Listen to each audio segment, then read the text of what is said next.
it's Sarah here, one of the greenhouse instructors, and I'm in Flatbush, Brooklyn at Les Bloom's Flower Shop. We're going to go inside today and take a little tour, talk to Rashida, and find out what it's like to be a florist and flower shop owner here in New York City. Let's take a look.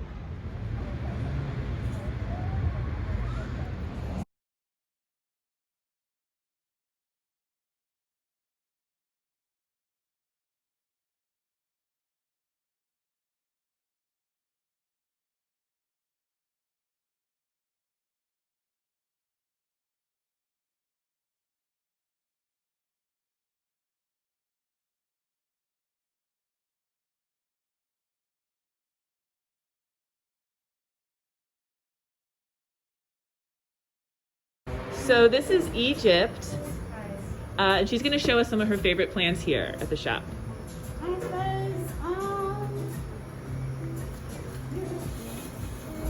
So protea is from South Africa. I like how it looks, and they dry very well.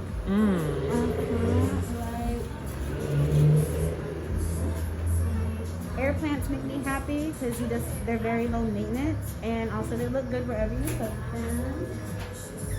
Snake plants, because you can't kill snake plants unless you overwater, which is very impossible.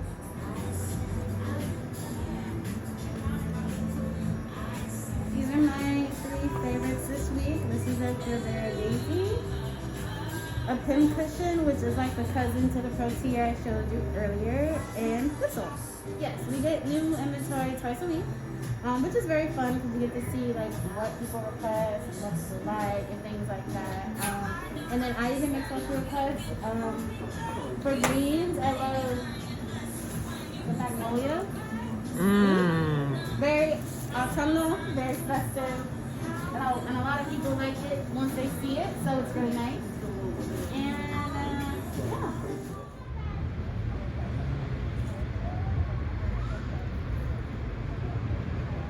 So hey, we're here at Les Bloom's with Rashida, the owner, and Rashida, how did you get into horticulture and floristry?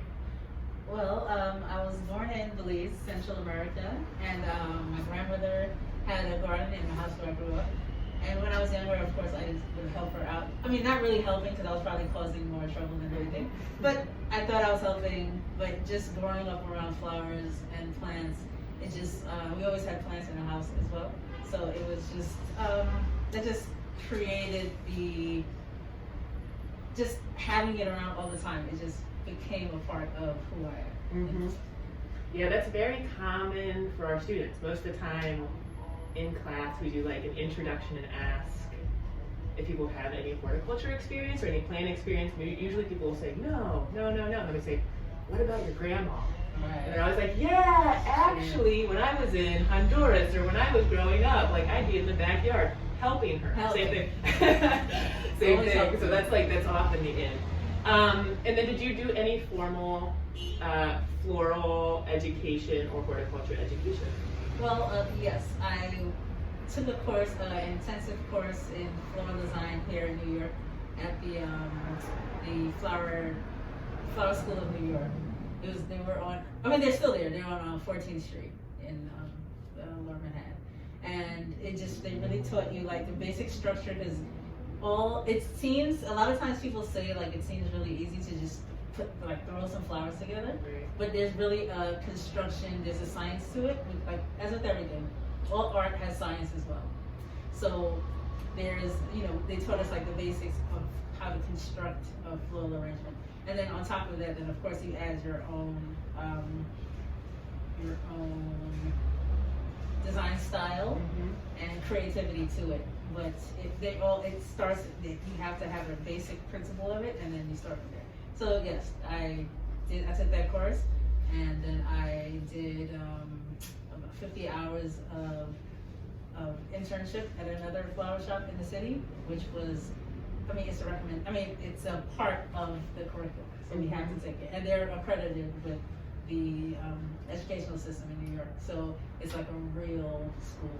So it was really great to go through the whole thing and do that. Yes. Awesome. Okay. Is there anything else you want to tell about just kind of the background Well, to your horticulture experience, or well, just your relationship to plants, maybe in general? Like, do you have? I don't know. I mean, this is my problem. Is like the point of this is a flower shop, but I'm like, what about everything else? Like, do you have a lot of house plants? Do you have a backyard? Does your love of plants, or does your interest in flowers expand out into other plants in horticulture, or? Well, what happened was when I opened the shop in 2017, in November of 2017, and when we first started, we were waiting on delivery of the cooler, which all the flowers are housed in, and in the meet, people kept coming in and saying like, "Hey, do you guys have houseplants?" Like, and then of course at that time it was the holiday season, so we would have like the poinsettias and things like that. But people were just asking for just like regular houseplants, and from there I just realized that they kind of go hand in hand. So I decided to start supplying that as well. So that's how it turned into a flower / plant shop. Because initially it was only supposed to be flowers. I wasn't really thinking about anything outside of that because that's where my love was. But when it came to the plants, another thing I had to learn on the fly to, like, you know, people started asking for certain ones, and I would look into it and see what, especially in more of an urban area, a lot of the apartments don't really have a lot of light. I mean, some people are very, very lucky and they have great light, but a lot of others, they still want plants and they want the benefits of having plants in their home, but they just don't have the lighting. So it was just a matter of like researching and finding the plants that, you know, do well in low light and like even no light. And there's a ton of them. And people do not think that. A lot of times people are like, oh, I don't have any plants because I have no light in my home. You're like Azizi, snake plant, pothos, like all of those guys like hey, do really well. That's this workbook, pothos. Spider plant, like they all do well in like very low light to no light, some of them. So that it just became like a hand-in-hand situation. Where that wasn't where I started, but it just became like a natural progression for the shop to have that there as well. Awesome. And what's a typical day look like? Well, a typical day. Is there a typical day? I would say no, but depending on where we're getting our supply from. So, of course, the Flower District on 28th Street in the city, they are open from like 5 a.m. I think usually 5 or 6 to 10. So that's it. And actually, if it starts to like go slow, like around 9:30, they'll close. So it can start. If we need anything specific from there, it will be a very, very early day. So like 5 or 6 o'clock, just to get out there. You want to get you want to get everything that's fresh because everything just comes straight out. So you don't want to wait until later because then, you know, most of the designers in the city go there. So that's the place that's like the main place, and you see what's in season, like what everyone is, what the it flower is, because that's what they'll have. And it's a great place to just go and like get creative and see what you can do with different things out there. And they have plants as well, actually. There's a lot of wholesale planters out there. But if we do that, then it's a very, very early day. We don't open until noon. So usually we would go out there, bring everything back, and then to start with the conditioning. It's called conditioning of the flowers. So that's when you cut everything, put them in water, find a nice space for them, and get them situated in the cooler as fast as possible. But we also have a couple of farms that we work with, one in Long Island and one in Jersey. So they deliver to us. So if we're getting stuff from them, which is most of our the things that we use often, they would deliver, I think they probably come to the shop at 7 o'clock, but they have keys. So they come in, they drop it off, and then they go about their business. So no one has to be there for that. So that's how the day would start. And then once we get everything situated, we open at noon, and then from there we have the online deliveries and the online pickup orders that we have to attend to, and then call-ins and people just coming in to browse and see what we have. And at this point, even though it's 3 years in, people are still like, oh wait, I didn't even know you guys are here. So It's always that, and just getting to know the neighborhood and people getting to know us. So it's a very community-based shop. So we have a lot of people will come in and it could be like a 5-minute talk, or it could be an hour-and-a-half conversation with just folks stopping in and checking on us and say hi. Awesome. Yeah, I was wondering how the relationship was with the community, but it sounds like it's really great. I mean, that's the reason I started the shop in the first place, because I live in the neighborhood as well, and I like to be able to go to, because flowers are my go-to thing. I wanted to like find a place where I could just go pick up like kind of unique blooms, where it's not just, you know, just the typical things that people think of when they think of flowers, but there's so many options out there. So that's why I wanted to open a shop in the neighborhood that I live in, because I know that a lot of people are, you know, have the same feeling as me. Like, you just want to like get some cool stuff and have something delivered locally, and also just be able to come in and just check it out. You don't have to buy anything every time. We have a lot of people who just come in to just get like a sensory boost, and then they're good for the day. So, I do that in the flower district, because our office is on West 37th, so I'll just go down and walk in some of those stores, some of those houseplant stores where it feels like you're in. Yeah, like the tropical forest. ones. I know, it's awesome. You're Great. like, Yeah. breathe in all that oxygen. It's oh my fantastic. God, it's It's so nice. fantastic. It's so nice. So what is the most rewarding part of your job? Well, it would have to be the customers, because usually, regardless, people are really excited about plants, and especially now, being home a lot. So when someone comes in, they buy like a small plant from us, and then they'll come back like maybe a month or two later, like, oh my God, like the plant is growing, like I need to repot it. It's so big now. I don't know what to do. And there's the excitement is just like tending to something and watching it grow.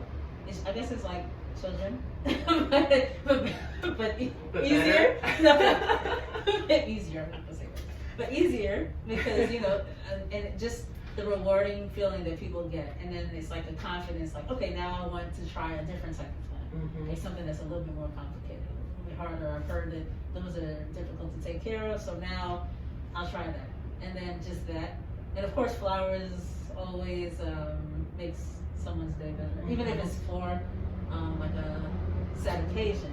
It still brightens your day when you get it. And what about the most difficult part?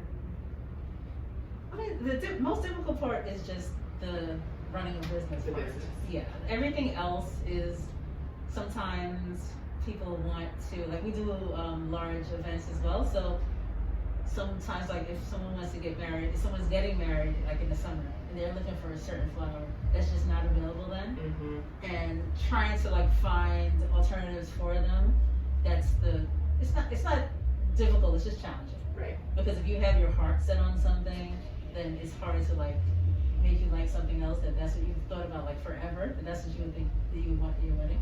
But that's all it is. It's mainly the business aspect, especially now with everything that's going on. And yeah, that's about it. It's the customers are great. Just being around the flowers and plants all day is great, and that's all. Yeah, that's really it. What else do I have? Any advice? The farms that are out on Long Island that you work with, do they grow them there on Long Island in greenhouses and such? I'm like curious what they're growing out there to supply. There are a lot of locally grown flowers in like New York, upstate New York, Long Island, and Jersey. But for the most part, like roses are all from South America. Yeah. Unless they're garden roses, there are garden roses grown locally in America. But anything, like certain things you're not going to find here, so they have to be imported. But they do grow some things on their own out there. And then they are like a importer as well, so they have a nice big warehouse out there, both of them. And they just imported things there. And then they get it in bulk, of course, and then they deliver it to different shops in the city. And they do Long Island, they do like the tri-state area, both of them. They service a lot of shops locally like that. So, but I prefer that. Yeah, I don't know, for some reason, I mean, I haven't thought about it that much, but I just assumed that all the flower shops went to the flower district. Or recently somebody mentioned that there's like a large warehouse of various imports, including flowers, up in the Bronx somewhere. Is that Metropolitan? I think that's No, Metropolitan is in Jersey. Yes, there is one in the Bronx, around like Hunts Point area. It's Okay. around there. I haven't been there yet, but yes. But I don't know. There's something that feels really good about, I don't know, like a local farm, like out in Long Island. There's just. And it's not like, of course, like I said, not everything. They don't Grow grow there, everything local, but just to get it from them and just they have a nice variety of things that I can order. So I go through, they have a website that they have. It's like a live site. So if let's say they have 5 bunches of roses or something. If as you put it in your cart, it's like then it's 4 or 3. So it's not. It's just exactly what they have. Yeah. And you mentioned earlier, like when you go to the flower district, you'll see what the in flower is. In the color palette. What is that for this season? This season, I think the color palette or the idea is just survival. So it's really just that. So like this Farina out here. This is all celosia. Like celosia is not they don't sell as well outside. Right. But these guys here, like these are what is this? Oh, this is wow. Philodendron. It's a philodendron. And this is a pine. Mm-hmm. So this guy is going to stay. If they replant it into something else, it would just grow over time. So, yes. And that's a Braccia. That little guy there looks like cabbage. Mm-hmm. So, yeah, but these flowers are very finicky when it comes to the cold. Unless they're made for the cold, it's generally, you'll see different places. Like the cabbage is a very popular winter plant, winter flower. And you'll see it planted around, like people plant them around their trees a lot, like these kind of things like that, like in the tree pits. Yeah. So most flowers don't really survive because they're usually grown in like more tropical climates. Right. Yeah. Right. South America or Africa, and it's just different types of.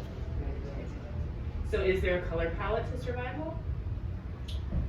I think to me right now, it seems like it's like burgundies, like deep oranges, but that's usually with this. I was just joking about that. But with the season, it's usually in the winter you usually get more bold colors. Like people are usually asking for burgundies or dark oranges, vibrant yellows, deep greens, and even with the greens, it's more so like textures. So you'll get myrtle, boxwood, like just different types of greens. That it's just not like a simple green. Right. So we can make it. Some people have asked for arrangements of just greens, but they wanted to you can make those to look very, very complex, and there's a lot of depth to them. And do you have advice for those who'd be interested in exploring the path of floral work or floristry or owning a flower shop? I would say you definitely have to have a passion for it because it can get repetitive. But at the same time, there's a lot that goes to it. Like I said, it seems very simple because it's like, oh, I get the comment that I get the most is like, oh my God, you must love working here because you just get to play with pretty things all day. And yes, but also it's like you have to know how to take care of everything. Like roses and let's say lilies and lilac, they all have different care practices. Everything is an individual. So it's not all just like, oh, it's like a blanket thing. Like you just do everything the same. You have to get to know each thing, each flower, each plant especially, and figure out how to care for them. And it can be overwhelming because they're all very different. So you have to give yourself the patience to learn everything about them, and just the different names and the different types. It can be a pothos, but it's a marble pothos or a golden pothos or all these different types. And just you have to give yourself the time to learn it all because there is a lot to learn.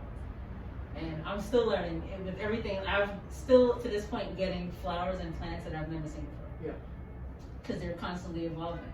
So you have to just, know that you're not going to know everything. And there are people who've been in the industry for years who still don't know everything. Mm-hmm. And that's the beauty of it as well. Like, just to learn and see. It's great. It's a great space for if you're a very creative person. And you can just like channel all of your creativity into either arrangements or like figuring out different ways to create these plants or whatever. And earlier you mentioned how you go in and everybody, like in your floral training, how there's kind of like the basics. I'm assuming you're talking about like filler, spiller, thriller, centerpiece, these sorts of things, the texture, and then you have your own unique design style. And I'm curious if you can describe, or maybe you'll be able to show us what your design style would be, or what you would call it. I wouldn't know what to call it. I just know I go, like, if I'm creating something, let's say you come into the shop and you're explaining to me what it is that you want, I go off of the energy that you're giving, and based on because most people that come in, they're like, oh, I don't know anything about flowers. Like, I just know that that's pretty. It's like, okay, so we'll start there. So that's the first question, like, well, do you have anything in mind that you're looking for? Or like, do you see anything in here that you want to start with? So you don't it doesn't have to be like a chore. We don't want you to tax yourself trying to figure out to do it yourself. It's not that. But we just want you to be comfortable and happy with what you get. So we just start with a basic baseline of what it is that you're looking for and what you're drawn to, and then from there we just create around that. So my design style it's all, I hate to say this, it's the vibes. It's all vibes. It's energy. It's the vibes. It's the vibes. It's that, and it's I can create the same thing, like if it's for an event. Usually you need to have something uniform, so they all you can create, if you have to create 30 things that are all the same, that's a possibility. But if someone's just coming in and you want something for you, then I'm going to make something that's for you, just based on what I'm getting from you. And then just usually that usually is more than enough for anyone who works. Awesome. Well, thank you for your time, Rashida. No, of course, thank you. Oh,